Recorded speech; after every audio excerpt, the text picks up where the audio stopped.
All right. Let me retweet your ass. I'll retweet my ass. There's nothing there. Nothing there. It's kind of ridiculous.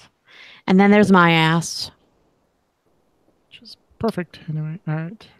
And I have enough for both of us. I have tweeted and retweeted. I see and hear this. I fixed the podcast email, so now I see those too. Oh, wonderful. Oh, cool. Did you have to just update the back end? Yeah, I finally worked with Stig and got access to all that stuff, so now I can fix people's emails and all that fun stuff. Cool. And Corley says he can see and hear us. Awesome. All right. You let me know and start this monkey show. I don't know. Corley, are we good to start? Yeah. Because you got to wait for Corley. He tells you if we can start. Corley. Long-running Star Wars joke. Feed. Oh, he says now it's buffering for him for some reason. Oh, whatever. I mean, right. 1 second. Let me get the podcast feed. Okay, Corley. It's buffering. Appleus, can you see and hear us? Appleus, are you still here? Please, ready check. Thinking about it. Do I have time to put lipstick on, or should I just go like this? No, let's go like this. Just eat the mic.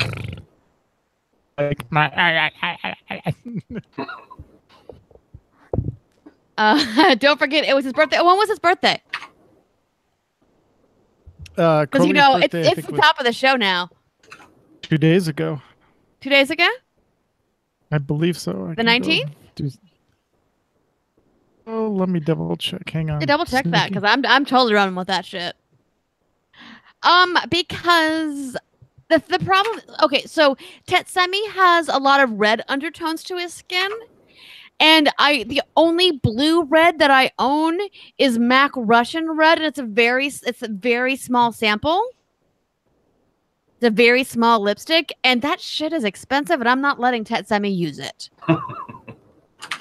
And the blood red, which is a really great color, which does work with pink undertones, is too dark because his skin is not pale enough to pull off the really dramatic colors.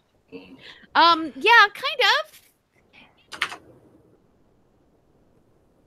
Where the hell? There's channel somewhere. It was pretty amusing. No. Orange does not work. Oh no. With the red undertone. Also does not work with pale skin.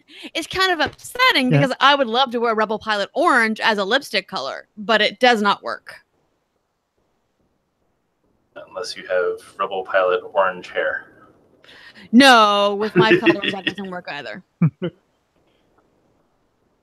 want to go do that. Go with 2 days ago because I cannot find it off the top of my head. So okay, I'm sure so was it on Tuesday? Last Tuesday. Happy birthday, Corley. Yes. Perfect. All right. And Tuesday, let me look at my calendar, was the 16th. Awesome. All right. Are we ready to start? Go.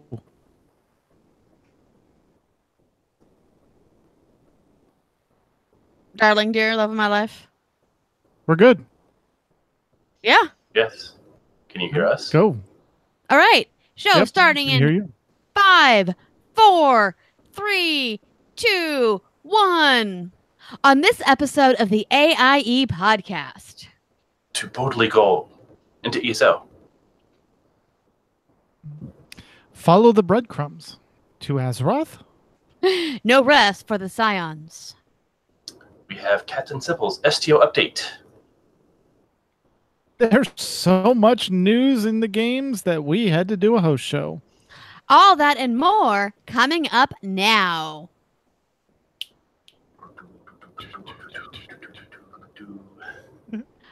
Welcome to episode 291 of the podcast celebrating you, the Alia Acta Est gaming community. The Die Has Been Podcast. This is McCullough, and by the way, Tuesday the 16th was Corley's birthday, so if you're in the same game as him in any games, wish him a happy belated birthday. To my left is my wonderful co-host, Mew Cow. Catchphrase here. No. Greetings, gamers. There we go. And to my right, and one floor below, because that's the only way to deal with the robots, is Tetsemi. I have spreadsheets for characters for days, yo. Yeah, and my dress fund, which I was informed was, used up this week. And this week we're joined by our very special guests. Well, it's us because there is so much news. We couldn't schedule anybody. And we're here to also talk about, what we're doing in our gaming lives. So welcome, guys. Thanks for having us ourselves.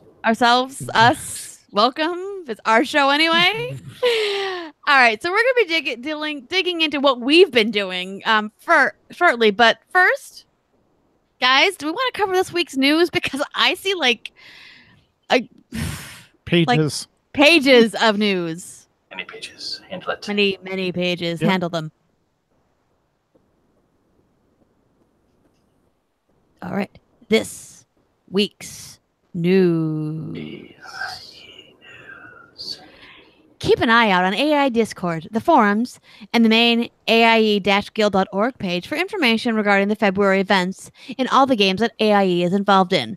Rumor has it, the WoW team is cooking up some special fun for the February event based on the idea that Ralph had, and the SOTOR team has run events in the past. Curious? So are we. Can't wait to find out more as the events get closer. Also, one of our AIE SOTOR members has a podcast called Working Class Nerds. Check it out at iTunes. Search for Working Class Nerds. Yep. Shout out to Marcus B. All right. Now, looks like some brave AIE souls are checking out ESO again, including myself. Make sure to check out the new shiny ESO channel in the AIE Discord for anyone interested in joining us. The guild is named El Iacta S Cartus, for ominous Latin names and whatnot, and is available for all AIE members to join. It's not GURPed or anything like that, so you don't have to create a character and all that fun stuff in Umami just yet. Since we're all just kind of getting back into it and exploring. But it's been a lot of fun. We'll sort it out later. Yeah, we'll sort all that later. It's one of those things where, as usual, we dip our toes in, play around, enjoy ourselves, and if it sticks, it sticks. If it doesn't, it doesn't. No hard feelings. But come join us. It's we're getting the snowball rolling. Awesome. And then on a Crowfall side of the news, game is getting more finished, and we'll likely have an open beta. Currently, still a Kickstarter beta, and the Kickstarter campaign is closed. This summer, however, is when they think the open beta will happen, with release sometime later this year. Awesome. Still a lot of work, but basic issues like animation cancellations and powers are fixed and are fluid now. More classes and races are also in. Bravo. Awesome. And buckle in, folks, because patch 7.3.5 is here in WoW, and hopefully you survived all the disconnects and low frame rate and weird abilities or missing boss abilities. We have a link to the patch notes for anyone that has not gotten caught up on 7.3.5 yet. But there is a lot of content that shipped with this patch that isn't available for playlet. If you have killed the last raid boss in Antorus on any difficulty, the character that killed him will get a new breadcrumb quest leading to Orgrimmar, and the new quest line leading up to the next expansion, Battle for Azeroth. As of right now, you do need to kill the last boss in Antorus on each character you want to get the new content available to them. It is not account-wide. No word if it will become account-wide later in the patch cycle. For all you alcoholics, the new zone scaling is in for all content zones, as well as a nerf to XP gained both through heirloom gear and quest mob XP rewards. So as they say in Pandaria, slow down and enjoy the leveling content.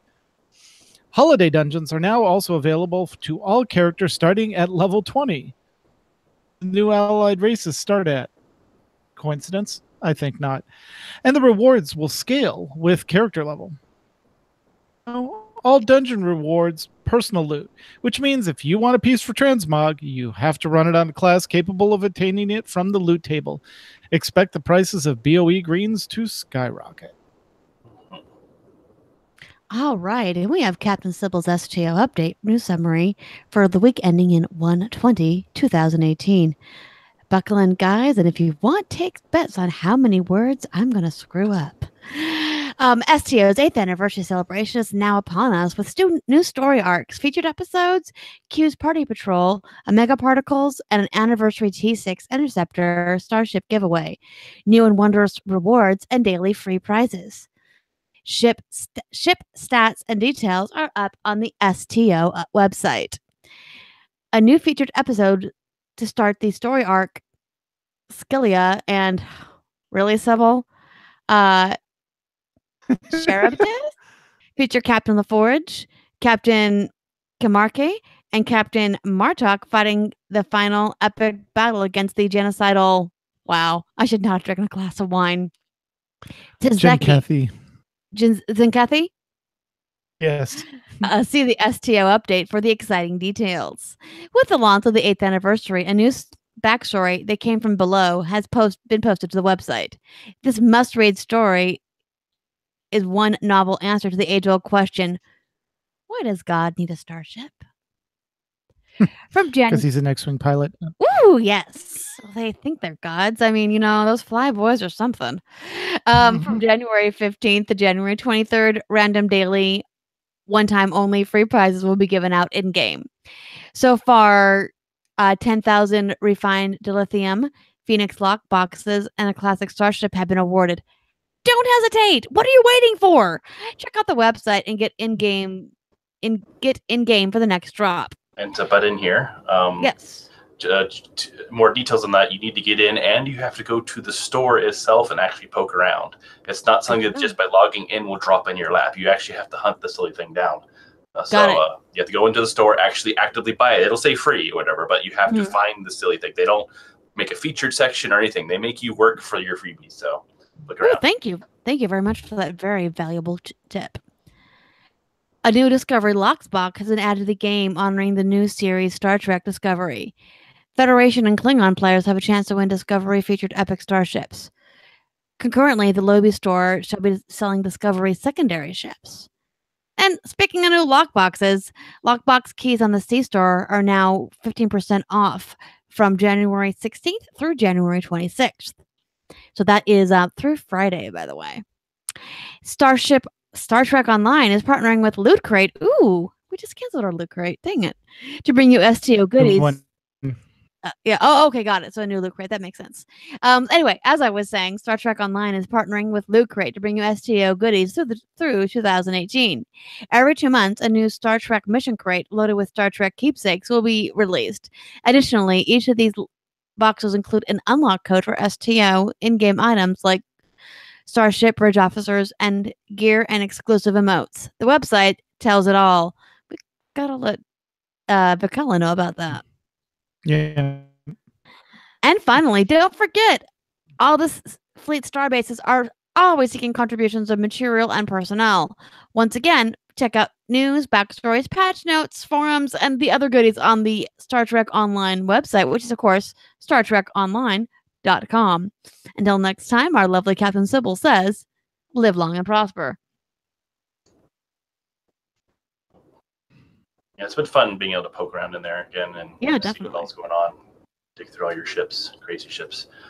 But in the Final Fantasy XIV news, thanks to the Warrior of Light's heroic deeds and Ralban's long-awaited return, El Amigo continues its steady march towards recovery.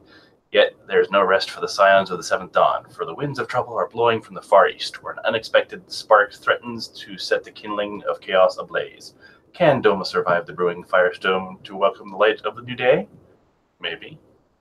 There is a patch 4.2 hype video. We do have a link to it in the show notes. Definitely recommended viewing. There is also a special website for 4.2. There's a patch section on the Final Fantasy XIV.com site, and then go to 4.2, and it'll give you all the details they have so far. They're adding more constantly. I want to say just about once a week, they're adding new stuff. But just as a sampling, there are new mounts coming. There's a whole new beast tribe coming, and there's also a submarine for the FC to build. So we get to go under the water, because this was the expansion where we finally got to explore underwater. So makes sense. Very cool. Very cool. Yep. And in Star Wars news, patch 5.7. Patch notes will be available on Monday, January 21st at your normal location, sotor.com/patch notes. A preview of patch notes was posted on January 9th, including the name of the patch, Legacy of the Creators, the release date, January 23rd, and a new operation boss, Skivia, available in story and veteran mode. Returning companions, and these missions will be class-specific.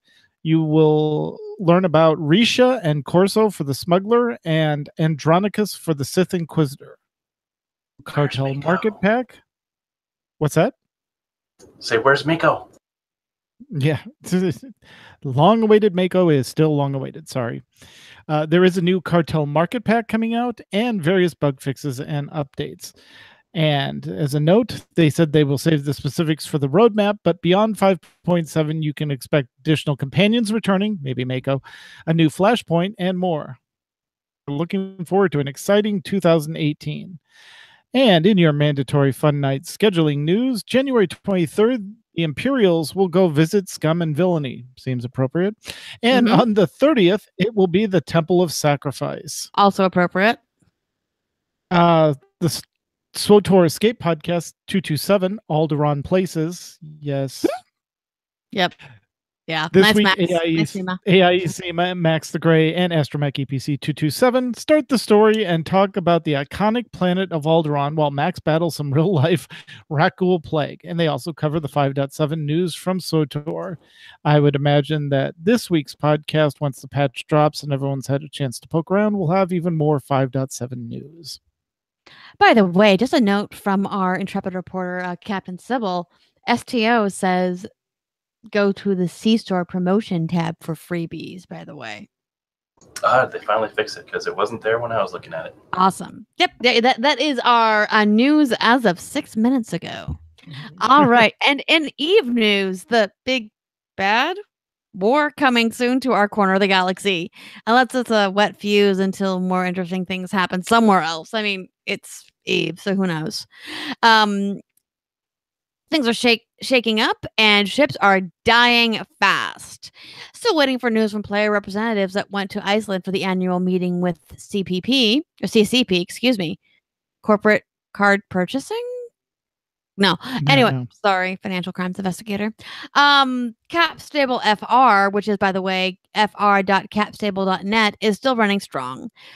For our French-speaking members, thank you. Or what is thank you in French? Oh my gosh. Merci. Sure. Merci. Merci. Upwell 2.0 structure changes are coming on February 13th. And as we mentioned, as we mentioned at Eve Vegas, the core Upwell Structures 2.0 design consists of 4 major pillars: full power and low power modes for structures, a new vulnerability and reinforcement system, major structure combat overhaul, moon mining in wormhole space, and some high-sec systems. And in addition to the 4 pillars, the release will also include a significant set of other smaller changes to Upwell structures and their associated mechanics. Sounds crazy.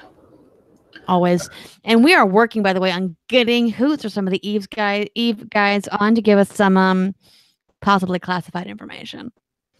It's really hard to track them down, though. They're very fidgety and. Wouldn't you be? Oh my god.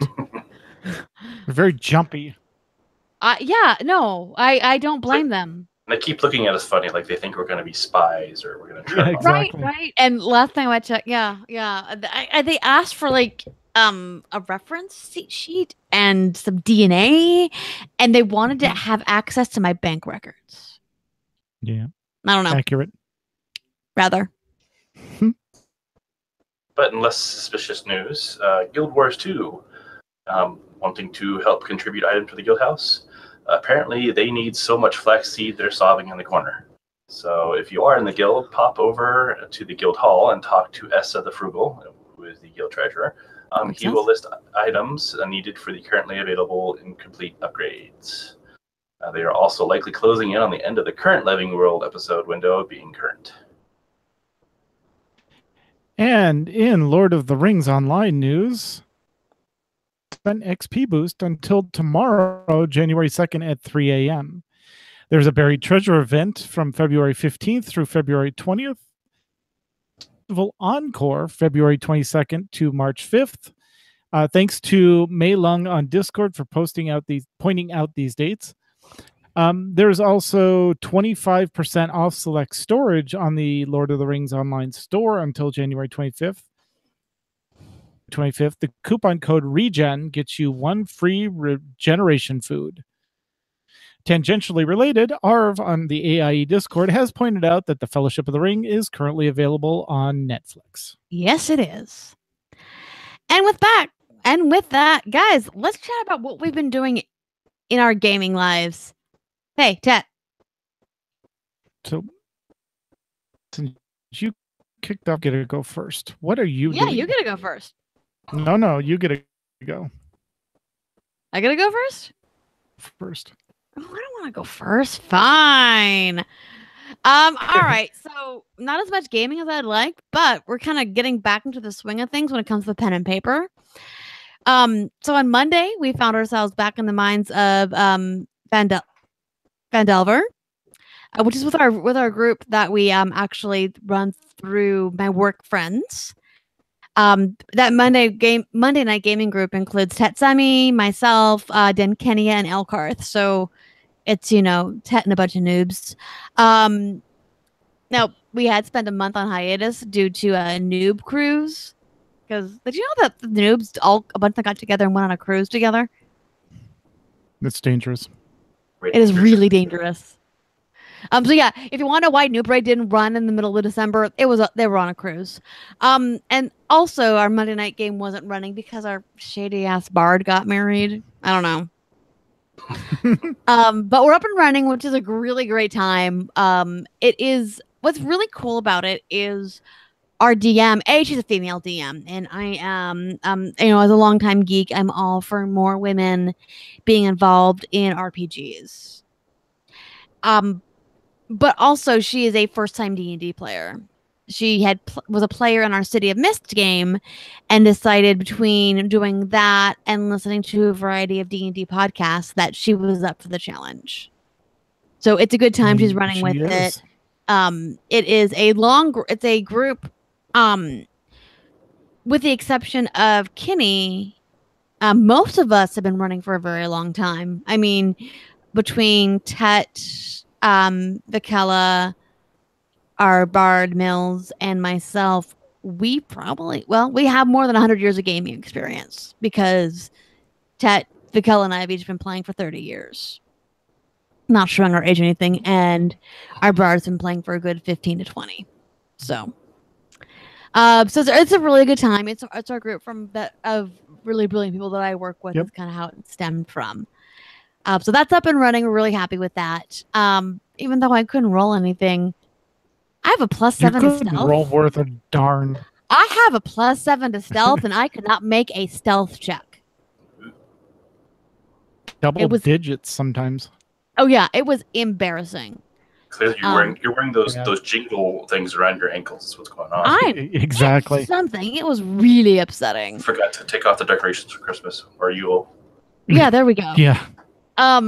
We belled the cat. We belled the wren. Also off of hiatus, our Wednesday night Roll20 game is back on board, and this is a really great group. It includes a number of AIE members, including Ara, also known as Undada, and Kazia, who is SJ. And we just added a brand new player. I'm not sure what his name is in AIE, but it's Tony, the beer guy from the Tadpole. I think more people will know that name. Yeah, exactly. So they're gonna know Tony. They're not gonna know Tony's any character that Tony plays. But yeah, he's the beer guy in the Tadpole. We had a really great night. It was his first night. He brought in a Healy Healy cleric. Also though a former war cleric, which are, as I know, a ton of fun to play. We got to ride some griffins and we fought some manticores. By the way, in case you were ever wondering, the fireball works just fine in midair. Who knew? Good to know. It is really great to know.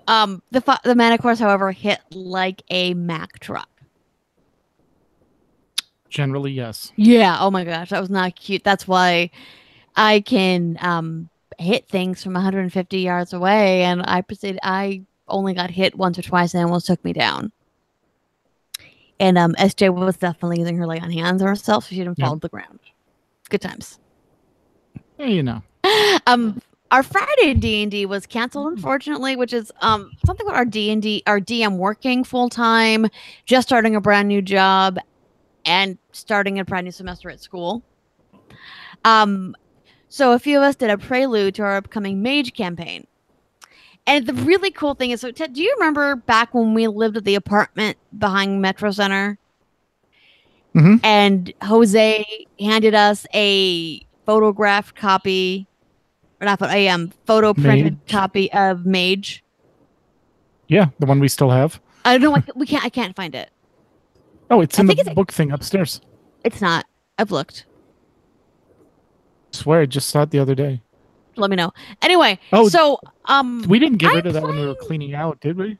I know what that is. I remember seeing it at Kiki's house about 15 years ago. Okay. So I think it's there. Anyways, no. If you're talking about the paper thing of Mage, it's been here recently. Like we've had it in the last year. Really? All right. I haven't seen it. All right. Anyway, but I'm playing the character that I had in mind for that game 20 plus years ago that never happened. Awesome. Yeah. So it's a lot of fun. That's kind of been my gaming life as I'm back into the dice portion of roleplay, though Ted and I have some shenanigans coming up that he's going to tell you about. Shenanigans. Yep. All right, Mew, how's your gaming life, my lovely alcoholic friend? Well, I'm going to tack on to the end of years a little bit and throw something I forget. But I've actually been watching a lot of, there's a channel called, I've mentioned it before, Hyper RPG, I think. Mm-hmm. It's an interesting channel to watch. They broadcast their D&D games, and they let the audience interfere with it, which is kind of interesting. So I've been watching a lot of that. There's a new show that two of the characters are puppet Americans, however you want to call them. So that's been an interesting twist on things. Everyone's favorite Lucio voice has also been playing characters for them as well. Ooh. Also, McCree also pops up on there from time to time.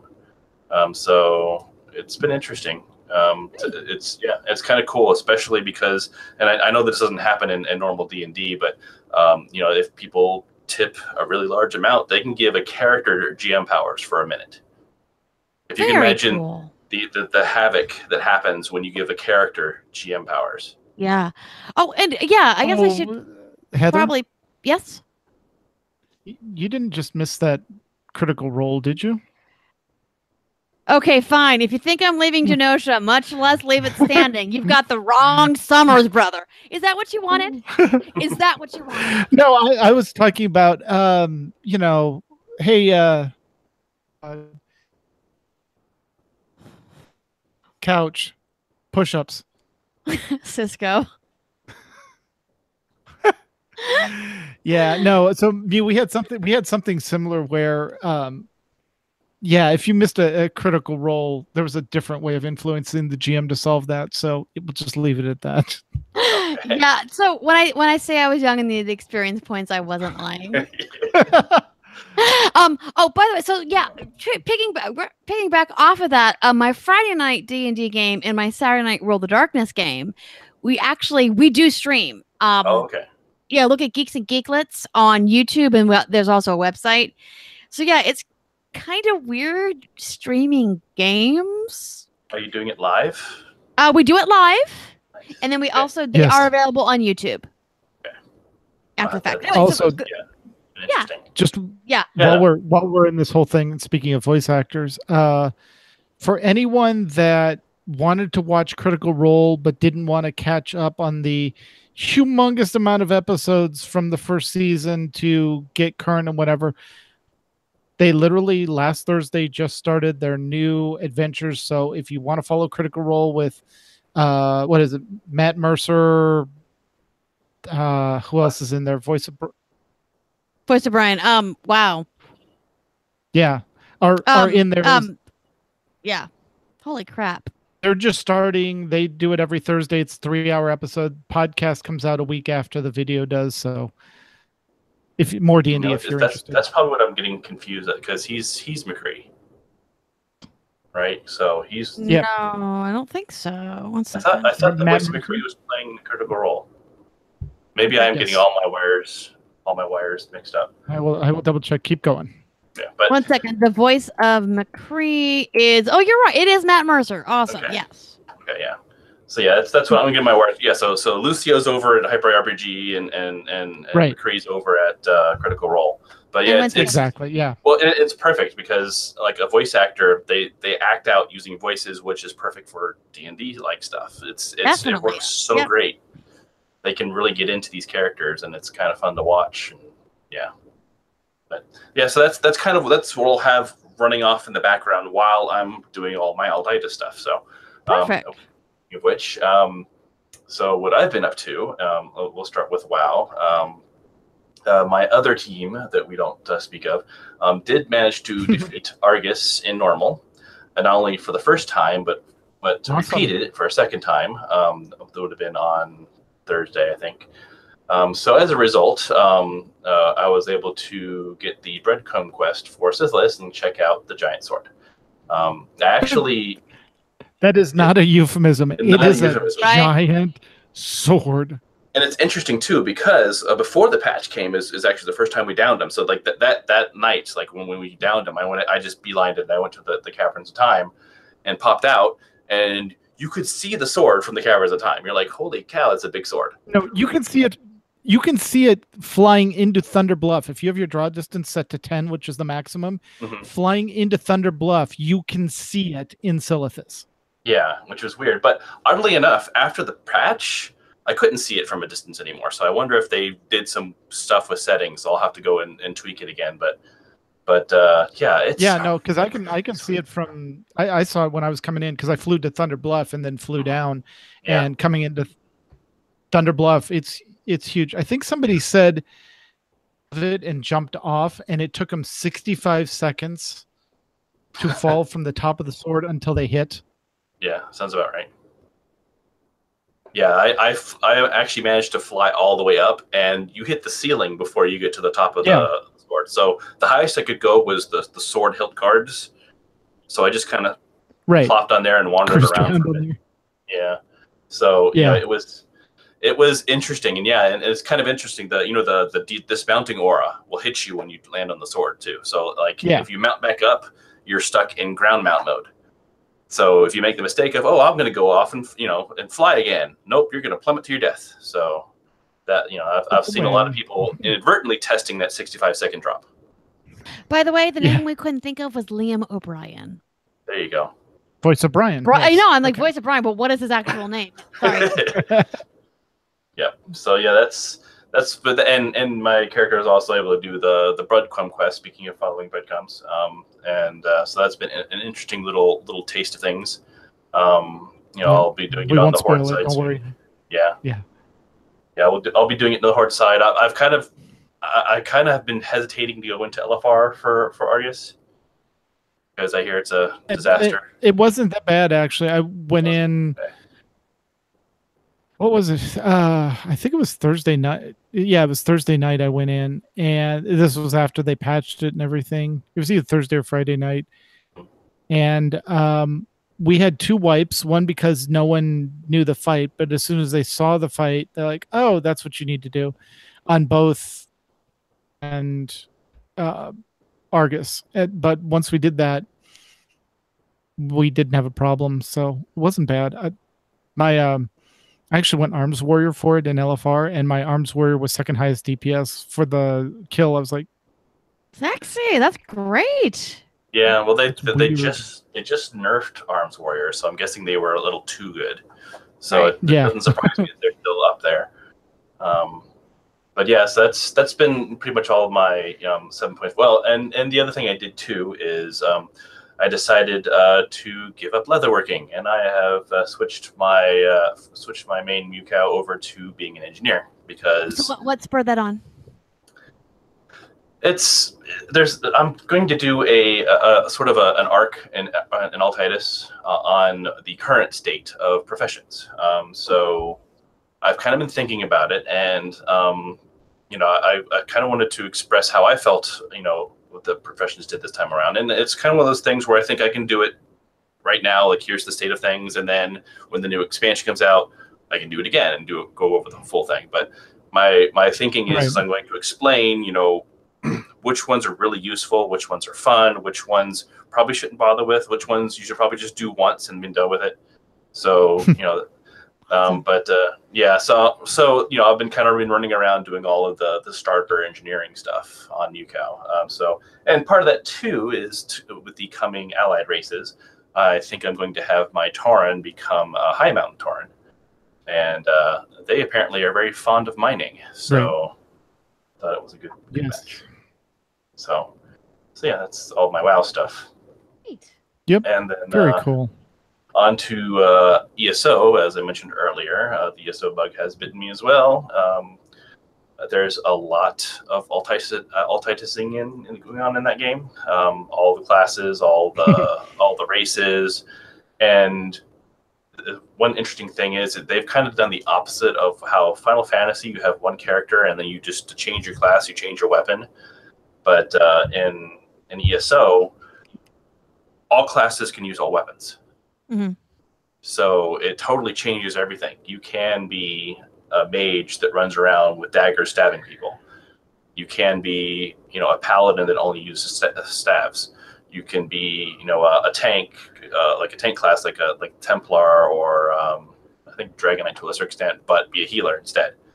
It's you do whatever you want, and it's kind of interesting to kind of go down that line of things.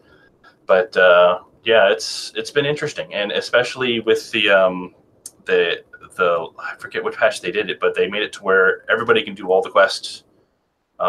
Factions kind of don't really matter except for PvP, and so yeah, and if you get there's an add-on that comes as part of one of the DLCs, or you can buy it from the store, but to make it to where any class or any race can go to any faction.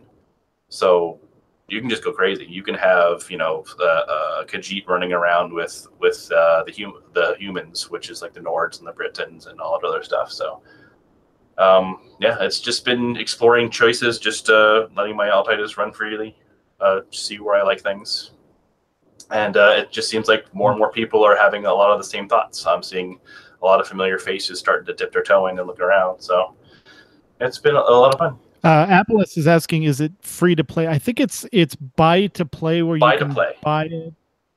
That's correct. Like Star Wars Apple, if you buy it, you get it, but then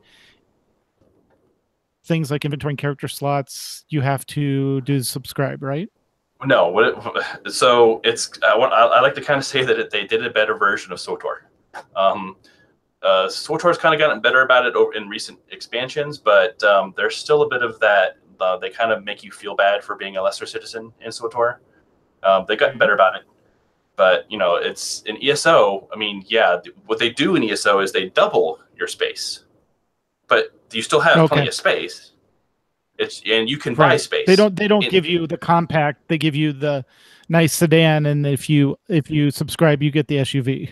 Correct. Yeah, you get all the extra stuff. Like you get a crafting bag, which automatically grabs all the stuff you collect from the game. The mine and pick from plants and all that kind of stuff goes to a crafting bag that doesn't count against your bags. But you can buy bag space in game. So there's nothing really stopping you. It's really, you will very quickly expand that. You also have a bank that all your characters share. Same thing. You buy bank spaces for it in game. It's in game currency. You don't have to pay any gas. Pablo chest bank. Yeah. Yeah, and a lot of that stuff is shared. Among like anything you unlock in the game. Like if you do a long quest line, you'll get you might get a costume, or you might get a pet, or you might get some other fun thing, and you unlock that for your whole account. So then all your characters can use it. It seems like when you unlock a horse, whether it be in the store or buy it in the game, you unlock it for your whole account. So it's so far. I mean, you don't once you buy it one time and that's it. The DLC is how they make their money. Yeah. And of course, the plus version. But Right. but yeah, I know several people that just have the base game and that's it. They don't give it another dime, and it works just fine. You don't feel like a second-class citizen. You aren't limited to anything. You're not told you can't go into the raid unless you buy a pass. You're not told you can't do so many dungeon runs. There's nothing like that limiting you. You just do whatever. So I think that's what might be getting some people's attention. Neat. So Definitely sounds like it. So, I've also been, when I'm not watching Hyper RPG, I've been watching the Overwatch League because that started up. So that's been pretty interesting. Soul Dynasty, anyway. Yep. Yeah, it's been really nice. They definitely stepped up their game. It looks like it's a professional sports broadcast. I mean, it has everything you would expect. It even has. I mean, I'm wondering when the actual commercials are going to start popping in, but they even have little commercial breaks and all that kind of stuff. It's kind of fun. I think Toyota just shout out for Toyota, but I think they just announced like Toyota is one of their main sponsors now. Mm-hmm. Neat. So yeah, I'm expecting it to come. Them. Yeah, it's because they have a couple of them. Like they had the HP Omen and what was the other one? I forget. But like they just say that they're sponsors, but they don't actually have a commercial pop up. But they purposely have like a 3-minute window where it's just a countdown. So I'm expecting that they're going to have actual commercials soon. But yeah, they need to go get much. Go get the Old Spice guy. Yeah. Terry Crews. Yeah. Well, it was kind of funny because occasionally I'll forget to log into Twitch on my TV, and so when you start, you'll get a commercial, and it is like Old Spice commercials. How funny! So it's kind of. Nice. I was like, oh wow, they already have commercial. Oh wait, no, that's not them. So, and that could be part of it too, since I have Twitch Prime. Maybe during that 3-minute window, that's when you're supposed to watch commercials. It could be, and I don't see it because I have the premium. So yeah, if I'm not watching Hyper RPG during their replays, because they do the VOD replays. Well, so does Overwatch now too. They're actually doing reruns of if you don't catch it during the normal time, they'll just play it again. So kind of catch it anytime. So yeah, that's been fun. And then the last little interesting tidbit is I've been noticing on Steam, a lot of our fellow guildies have been playing a curious game called Doki Doki Literature Club. What is that? It's very curious. So, and we're well past the statute of limitations on spoilers. This came out last fall, I believe. Yeah. It's been fully there was all kinds of reviews for it in December. Like we're well past that. So if you're not gonna, it's too late. You're gonna get spoiled if you haven't figured it out by now. But I somehow managed to avoid what it was. But so it's a horror game, but you don't know that when you start to play it. It looks like a what I would assume is an anime style dating sim. I've not played them, so I'm not familiar enough with them. But it looked like what all the stereotypes I can think of. You start with a story. There's girls bouncing around wanting you to do this and that, and then it starts to get weird. So. Yeah. Girls bouncing around this or that, and then it starts to get weird. Got it. Well, it starts to get so, and I kind of approach this game as a game developer with that kind of a hat on. Mm-hmm. So, I don't really play horror games. It doesn't do anything for me. I'm not scared. I don't get that high from getting scared. It just does nothing for me. But it was just interesting to watch how they did this game. But so when you say it's a horror game, is it like Scream or Lovecraft or somewhere in between? It's messes with jump your scare mind. Or is it messes with your mind. Got it. Psychological. There's technically you can almost kind of say it's a little bit jump scary, but not really. Okay. Like it's coming. It's not really a jump scare, but it's coming. It's just the game starts to glitch. And you start to think, they're basically trying to make you think that it's haunted. Like the game itself is haunted. Oh, neat. Because the game starts doing stuff to itself. If you are watching the file structure, you're on your computer, seeing where all the files are, the game is doing stuff to itself. That is the most Mew game note I have ever heard. Yeah. Well, gaming was my career. That's just where my head normally is. So but it was just fascinating to watch because you're playing and you're trying to get to know the girls in this literature club, and you kind of choose where you want to go. You're trying to get them to like you, all that other kind of fun stuff.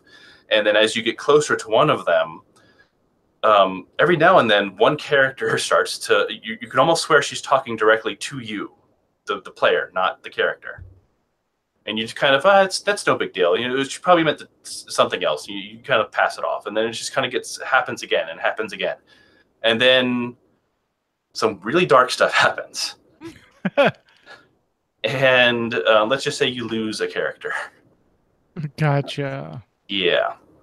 So then the game starts to glitch, like it's broken, and the game ends, and then crashed, restarts, and then the opening title screen pops up, and then where the character that you lost is a weird glitch thing, and the music starts to trip, and it just starts to get really weird, and then you can't load, like if you happen to have some save points, because I guess you're supposed to save, because if you want to go different branching paths, you can save and go back and try different paths. Well, all those saves are corrupted and gone. All you can do, you can't continue game. You have to start a new game. So then you start the new game. Okay. And then everywhere where that character was supposed to be, something's wrong. And the game trips, resets, and then suddenly that character never existed. Oh, wild. Oh. And now you're playing this new game, and whatever is happening, that character, no one knows who you're talking. There's no mention of it. They didn't exist, and the story changes. Like anything where they were part of that story, suddenly someone else is picking up that role, or something else happens because of that. And then you start getting a little deeper in, and then all of a sudden you start. Okay, well, I'm going to start. We'll play along. We'll see what's going on. You start getting to know one of the other girls. You start focusing on her. Well, then the main character starts to talk directly to you, not being subtle about it. She says, "No, you're supposed to be playing with me." And it just gets weirder and weirder and weirder, and it gets dark. It gets real dark. So that definitely sounds like it. Yeah, but it was it was fascinating to watch. Just to see how they played it, because there's a folder called characters. It has all the character pictures and all that kind of stuff. Like that one character, the main character that's talking to you, she starts deleting stuff, and it's weird. Oh, yeah. Can you imagine having to troubleshoot bugs for this game? Oh God, right? We'll be on that call. Wait, is that a bug or is that intentional? I don't know. Help. Yeah, because that's just it. For all we know, there could be bugs in this game, but they just let it go. So yeah, exactly. Yeah, no, it was very fascinating to play. I mean, and it's kind of funny, and it was also even funnier because as I was playing it, I get a message from Aludra. Mew, what are you playing?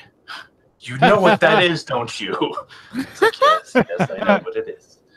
So yeah, so it was one of those things. I was curious. I kept seeing it pop up. I've started to see memes. Because it's just, this game is just meme fodder. It's just all over the place. But it's one of those things. Like I want to know what's going on, so I force myself through it, and it was entertaining. Very cool. So if you're into horror, you'll love this game. If horror stuff freaks you out, don't go anywhere near this. Yeah. Because so I told Jen, don't touch this game. Yeah, your wife's not into that stuff. No, you'll have nightmares for weeks and weeks and weeks. So yeah, that's been the extent of my last 2 weeks. All right, so what have you been up to? Oh, all the things. I have fully embraced Muse Alt-itis, and I finally got my 11th class for 735 or for 7.0 through the class order hall and the mount quests. I got my Demon Hunter through that. That was a really good storyline. Thing I didn't do because it's just so long is the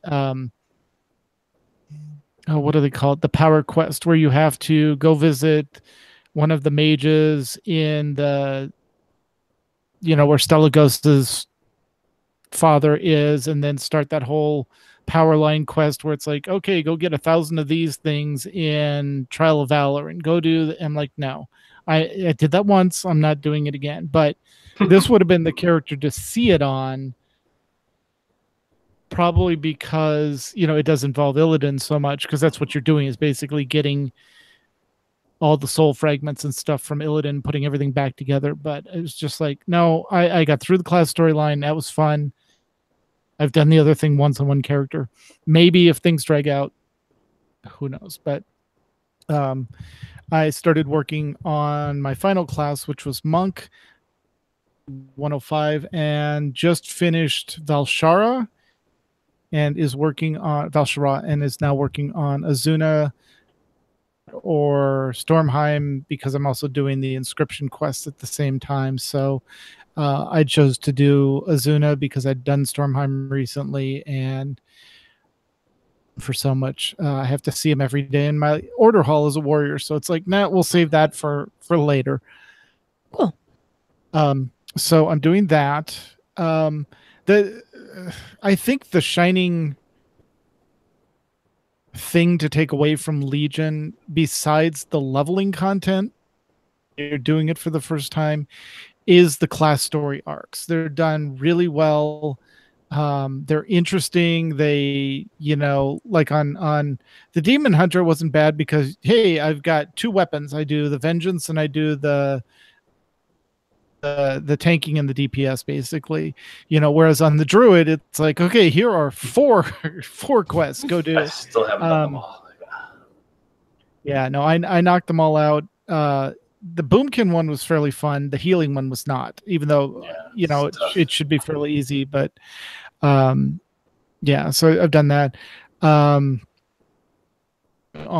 Tet, my main, I've gotten his main weapon to Artifact Knowledge 75. I've gotten his Fury Warrior weapons to Artifact Knowledge 75, and I'm working on, I think I've got the arms to 66 or 67 is what I last believe. So that'll go quickly. You know, and I'm not like grinding out artifact power. It's just go do a daily, whatever I get during raiding and that sort of stuff, I just channel into that weapon. And then once I get those done, they're done, and I'll just start throwing it into my build on the protection side. But that's been fun. I got my warrior on the Alliance side. She's now at the get your followers to 950 quest, so that's almost done. All the other characters besides my Demon Hunter, I've gotten all their followers to 950 and basically said, okay, you park over there, you're good. Because the mission board is the least interesting part of this whole expansion. Yeah. Interesting part of the class story, when you hit that, hey, go do these 5 missions, thank goodness they dropped them to so they're just an hour each. But it's still like, okay, I got to stop what I'm doing in the storyline and go do this for 5 hours on the mission board, and then I can pick up the in-game stuff. So yeah, really the only good thing about that board is that once you do finally get all your followers to all of your followers to 950, you start getting the coins instead of the armor. That's the only good thing. That's the only good thing about that board. Yeah. So that's been good. In rating, Fert is 6 of 11 on normal, and we've basically got those on farm. We've gotten used to the fight enough that we know what we're doing. Wednesday night, we did not have the 2 people that run the pods. They were out, so we just doing a high command, and we said, well, we'll do it Sunday after we work on, I don't know his actual name, I'm just calling him Fel Torbjorn because he makes Fel Reavers, and he stands in the middle of yeah, he's got a big claw like Felbjorn's weapon, and all that. So it's we call him Fel Torbjorn, and we got our best attempt on him. We got him to 50%. So I'm hoping tonight we'll get some. And then I think after, it's not after him. What's after him? Varimathus. Yeah, Varimathus, which is a fairly straightforward fight, right? Straightforward but tough. If there's one chink in your armor, the whole thing just falls apart. It's right. Even now, even with the other team. Like one tiny thing goes wrong, and the whole thing just falls apart. You're like, and it all goes like, sideways. how did that happen so fast? It's crazy. So the tanks are to hate life in that fight.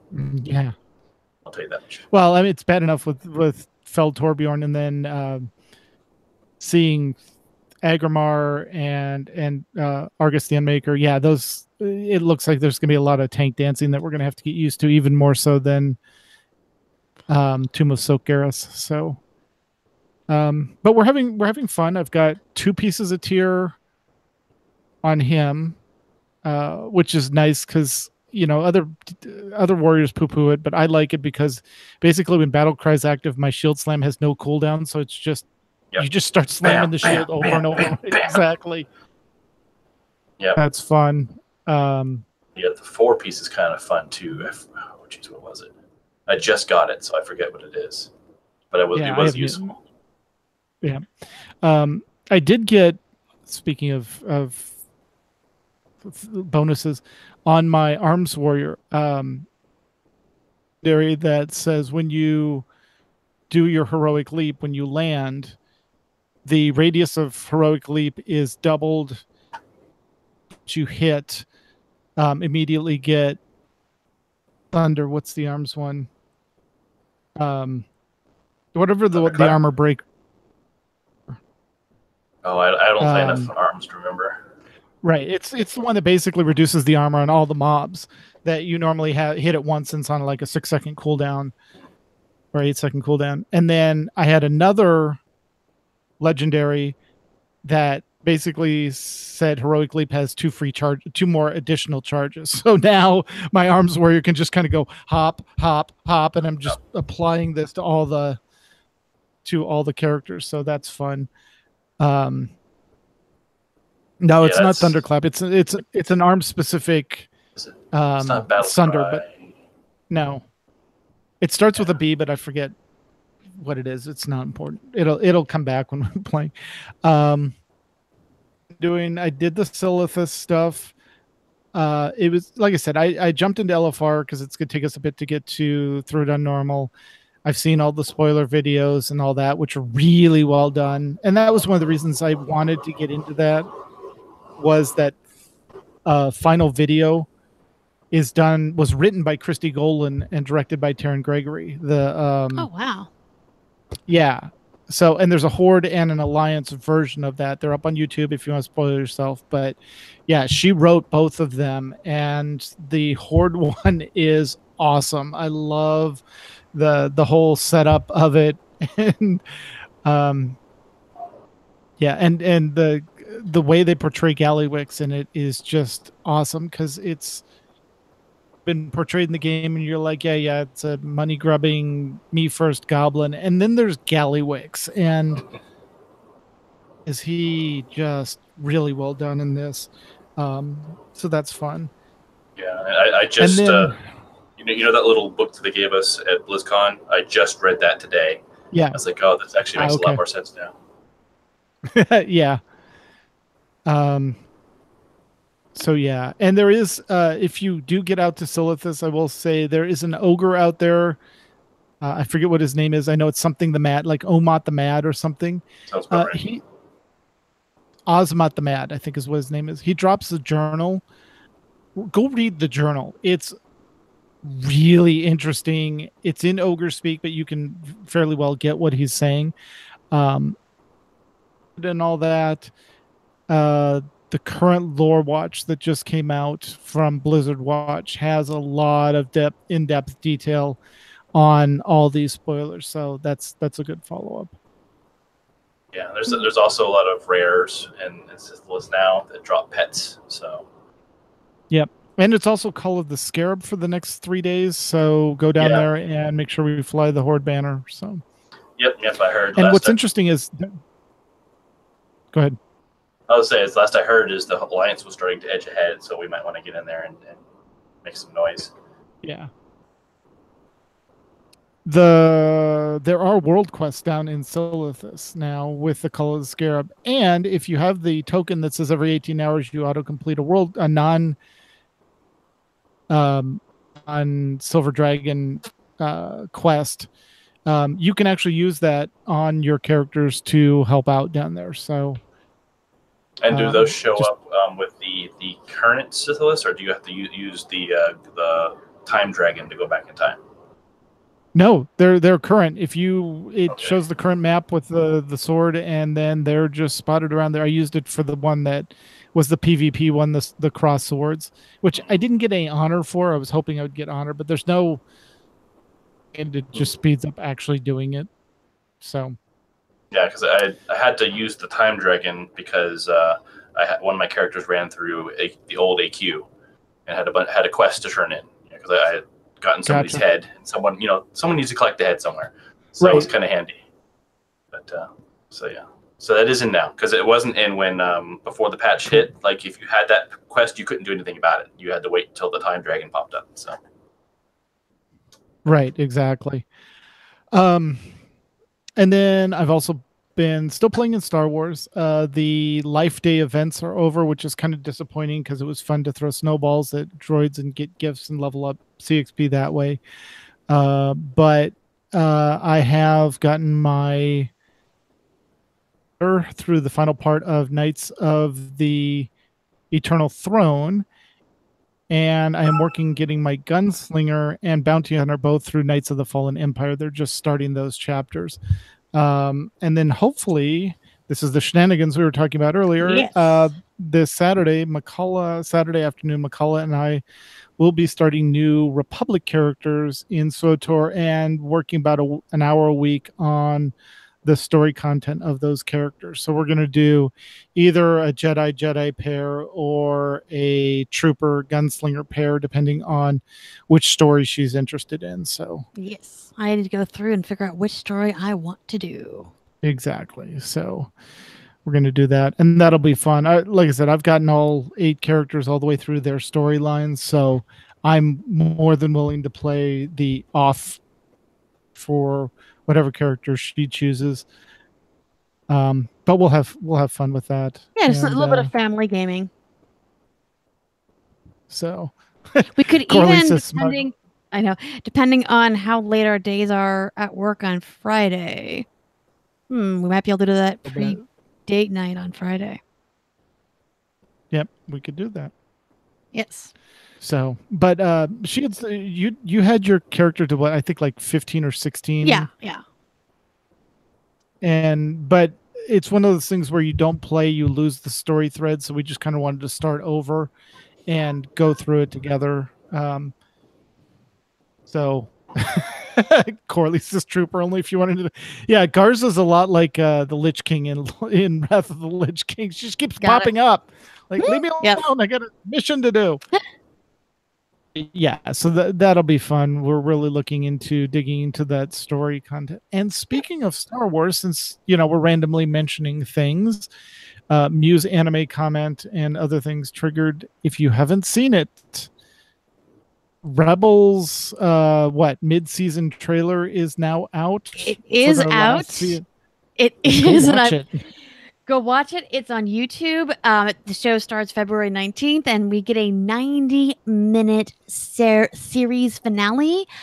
I think it's on March 5th. By the way, it's a Monday gaming night, and the DM has already said we're probably not gaming that night. Yeah, exactly. We'll just have everyone over. So I'll make a themed dinner and prepare to be devastated because they're not making it out except for Heron, Chopper. No, and Rex, there's going to be a body count. I almost guarantee. Going to be a body count. Yeah. Who lives, who dies, who tells your story. And it's Hera. My girl, Space Mom. What's the over-under on me making a Twilight? I was going to say, Corley, I'm willing to bet she's going to spend at least 30 minutes on the character select screen just designing the character. So this will be fun. Probably. So. Any more picking on me you need to do tonight, Tet? All right. Oh, heck no. I'm not picking on you. I'm bragging on you because you're awesome. I know. Thank you, dear. All right. So unless you guys have anything else, that's our show for tonight. Like we said, Rex, I hear, does make it. Granted, that's from the Hordling that loves to find random conspiracy theories, but she says he makes it. He really was that guy in Endor. Anyway, so that's our show for tonight. At least we digress into a Rebels conspiracy theory podcast. While the chat room begins suggesting show titles, I want to thank you guys for joining us tonight. Thank you, chat room. You're all amazing. My fabulous co-hosts. You guys are the best. Yay. Thank you very much. You are as well. Oh, thank you. Alrighty. If you have a question or a comment about our show, you can email us at podcast@aie-guild.org, which I will see now. You can also follow us on Twitter. The show is at AIE Podcast. I am at the Mewcow. Makala is at Cyberwaif, and Tetsemi is at Ivory Tiger. We record live with video every other Sunday-ish at 8 p.m. Eastern, 5 p.m. Pacific. You can join the chat room and play along with us at our website, aie-guild.org/podcast-live-stream. And our Discord server for chat is at bit.ly/AIE Podcast Discord. Our theme was composed by the amazing Andrew Allen. Follow him at Keys with Soul or visit his website, keyswithsoul.com. And now it's time to play all of our great AIE member segments we received this week, including overly dramatic news from... And I'm willing to bet that he's going to have a new one regarding that sword in Silithus if I know Hunts. So, and there will be a new Altitis as soon as I finish it tonight. Fabulous. As soon as rain is over. All right. Next time we'll be talking to, we'll let you know as soon as we get someone scheduled. I'm working on it. The problem is our next show falls on that sports holiday, and Beef has already said he's not coming on because of it. So I'm not sure yet. Hope maybe Hoots for Eve. We'll figure it out and let you guys know. But I guess for now, we are intending to record in 2 weeks from now. Yep. Unless you have anything, Mew.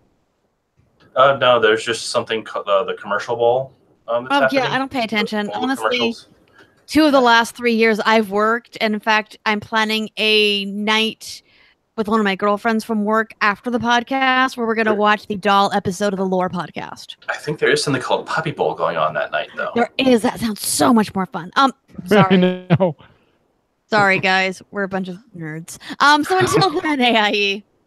This is Mewcow. This is Tetsemi. This is Makala, and this has been the AIE Podcast. Yay! Okay, so we have another one. Mode. Buy the game, leave with the SUV. Game-wide seppuku as you go. And then it starts to get weird. That's the funny thing. It really is game-wide seppuku because the game kills itself. It really does. It kills itself. You can't play it anymore. Awesome.